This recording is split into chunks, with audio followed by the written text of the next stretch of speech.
Meyer Shank Racing and Simon Pagenaud will part ways this offseason.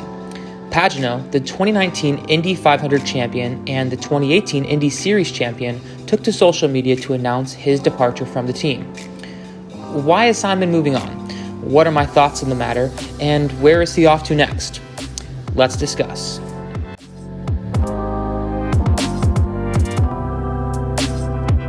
Who is Simon Pagenaud? Well, Simon first made his jump to IndyCar following his 2010 American Le Mans Series championship title. His talent caught the eyes of IndyCar teams, where he made his debut with Dreyer and Reinbold Racing in 2011, and then went on to also do a race for HBM that year as well, and only ran in 3 races total in that 2011 season.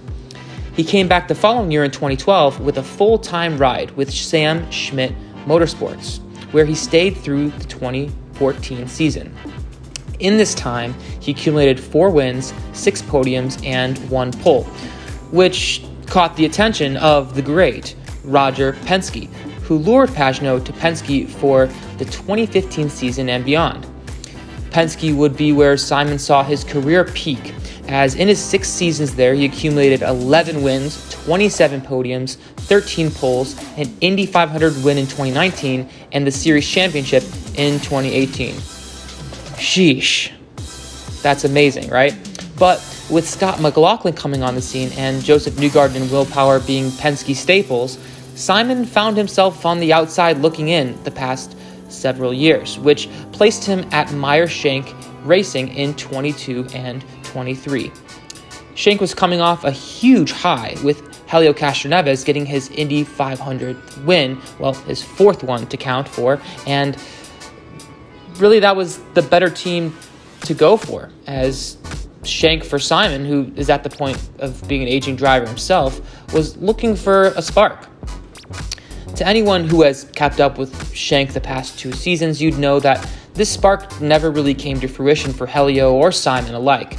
Shank has struggled mightily since Simon's arrival, as the pair of them have averaged placing 17th on the grid, have 0 wins, 0 poles, and only 1 podium, which came from Simon, to show for the past 2 seasons. Simon Pagenaud did, however, win both the 2022 24 Hours of Daytona and the 2023 24 Hours of Daytona with Meyer Shank Racing, which has been a plus, but that still begs the question, what happened to Simon Pagenaud? I would like to say that Simon's downfall was only a Shank thing, but if you look at it, the writing has kind of been on the walls the past several seasons. Even his last several years at Penske, in a very good ride, Simon seemed to be lacking consistent pace like we had seen throughout his earlier stint with Penske.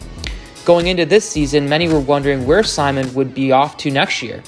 And then a stroke of terrible luck came upon Simon. At Mid-Ohio in early June this year, in a practice session, Simon had an apparent brake failure, causing him to barrel roll into the tire barrier. This was quite a scary crash, and Simon luckily was able to make it out with no apparent injuries, no major injuries. Well, that was until they did a concussion test, and he ended up having a pretty nasty one at that, as it kept him out for the whole season, for a total of 10 races missed, as he just confirmed that he will not be racing this weekend at Laguna Seca.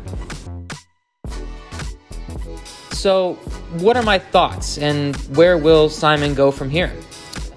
Well, when I first started following IndyCar in 2018, this is when Simon was lighting it up, and he ended up winning the Series Championship that year, and then the following year he was able to win the 500, and I was at that race. It was an amazing race, and he fought with Alexander Rossi for those last couple laps, and it was super exciting. So I've really seen Simon's highest of highs and now his lowest of lows with Shank. I always forget how old Simon is, as he just has a ton of charisma, and when he's around his dog, it seems as if he could be in his 20s. But Simon is 39 years old, and for many drivers around this age is when you start to think about hanging it up. With Simon's Instagram post, I gathered that he still is not healthy enough to be racing, as he stated that his main focus was just to get back to full health. This is unfortunate to hear, as I feel as though if Simon was given a proper ride, he could likely be serviceable in the series for a couple more years. two aging stars not being able to compete in their rides doesn't just come down to age, but also the team's performance and giving the drivers quick enough cars as well. Throughout these 2 years, I feel as though Shank never really figured it out, and what was at one point a really hyped up duo of former series champions and former Indy 500 winners will kind of just go down as a failure for the most part. My hope for Simon is that he is able to get healthy and at the very least be able to get in a car again in some way, shape, or form, whether IndyCar or not, because something tells me that he isn't going to want to end his career on this note.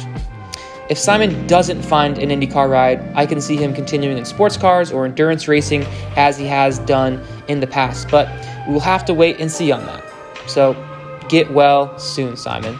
And if you enjoyed the video and you want to see more motorsports content, go ahead and like the video and subscribe to Rhino Racing, where I come out with a wide variety of motorsports content.